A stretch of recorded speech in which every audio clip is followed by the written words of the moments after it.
Perjalanan Syekh Jumadil Kubro menyebarkan Islam di Majapahit.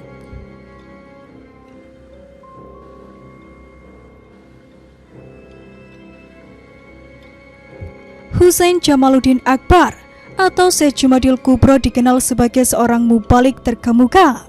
Dia menyebarkan Islam di Nusantara. Wali Songo yang terkenal di tanah Jawa berasal dari keturunannya. Ia dilahirkan pada tahun 1310 Masehi di negeri Malabar, di dalam wilayah Kesultanan Delhi. Ayahnya adalah seorang gubernur Amir negeri Malabar yang bernama Amir Ahmad Syah Jalaluddin. Dalam beberapa babad dan cerita rakyat Syekh Jumadil Kubro diyakini sebagai bapak para wali Songo.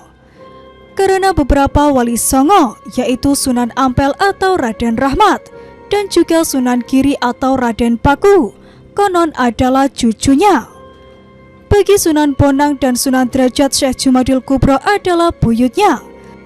Sementara Sunan Kudus adalah cicitnya, keturunan keempat.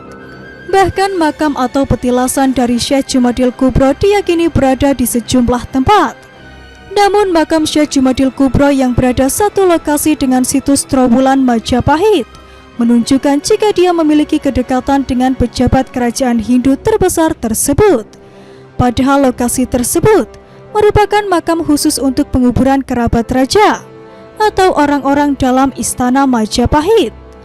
Sehingga diyakini jika Syekh Jumadil Kubro telah menyebarkan agama Islam di dalam Majapahit di era keruntuhan kerajaan tersebut. Sasaran kegiatan dakwahnya yang pertama kali adalah di lingkungan kerajaan Majapahit, yaitu daerah Trowulan Mojokerto. Selama berdakwah di Nusantara, Syekh Jumadil Kubro kerap mendapatkan tantangan dan juga kesulitan. Dalam beberapa literatur, Syekh Jumadil Kubro yang merupakan salah satu ulama besar di zamannya ini, kemudian menghadap ke Sultan Muhammad I sebagai penguasa kekhalifahan Turki Utsmani saat itu. Setelah berkonsultasi dengan Syekh Jumadil Kubro, Sultan Muhammad I lalu mengundang beberapa tokoh ulama dari Timur Tengah dan juga Afrika yang memiliki karomah guna membantu perjuangan dalam menyiarkan agama Islam di Nusantara. Mereka terdiri atas 9 orang ulama yang kemudian disebut dengan Wali Songo. Yang pertama ada Maulana Malik Ibrahim, ahli tata negara dan pengobatan, berdakwah di Jawa Timur. Yang kedua Maulana Ishak dari Samarhan, beliau putra dari Sayyid Jumadil Kubro, ahli pengobatan, berdakwah di Jawa Timur. Selanjutnya yang ketiga Maulana Jumadil Kubro, ahli militer, berdakwah di lingkungan kerajaan Majapahit. Yang keempat Maulana Ahmad Al-Maghrabi atau Sunan Geseng, terkenal sebagai orang yang kuat dan sakti, berdakwah di Jawa Tengah. Yang kelima Maulana Malik Israel, ahli mengatur negara, berdakwah di Jawa Tengah. Yang keenam Maulana Muhammad Ali Akbar, ahli pengobatan dan pertanian, berdakwah di Jawa Tengah.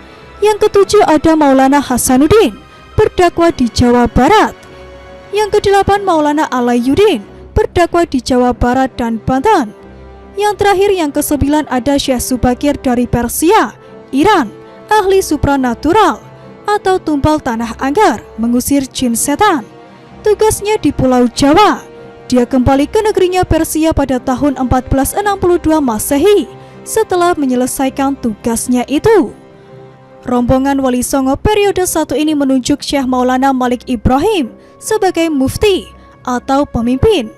Lalu Syekh Jumadil Kubro datang ke Nusantara bersama rombongan Wali Songo yang membuat semakin keramnya kekuatan gaib yang selama ini menguasai Pulau Jawa sebagai pusat Nusantara saat itu.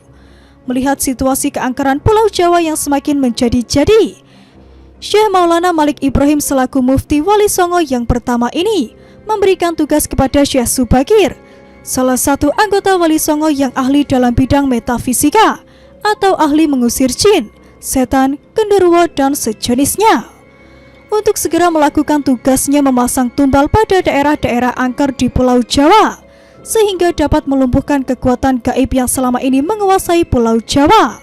Setelah Syekh Subakir memasang tumbal di puncak Gunung Tidar, Magelang, selanjutnya Syekh Jumadil Kubro dan semua wali membagi tugas dakwah mereka. Syekh Jumadil Kubro memilih wilayah dakwah di lingkungan kerajaan Majapahit. Karena pengaruhnya dalam memberikan pencerahan, maka Syekh Jumadil Kubro disegani para pejabat kerajaan Majapahit. Syekh Jumadil Kubro diyakini selain menyebarkan ilmu agama, juga menurunkan ilmu kedikjayaan bagi para murid-muridnya. Sehingga tak heran saat wafat konon Syekh Jumadil Kubro dimakamkan di antara makam pejabat kerajaan Majapahit, seperti Tumenggung Satim Singgomoyo, Kencana Bungu, Anjasmara, Sunan Ngudung atau ayah dari Sunan Kudus, dan beberapa pati serta senopati yang lain.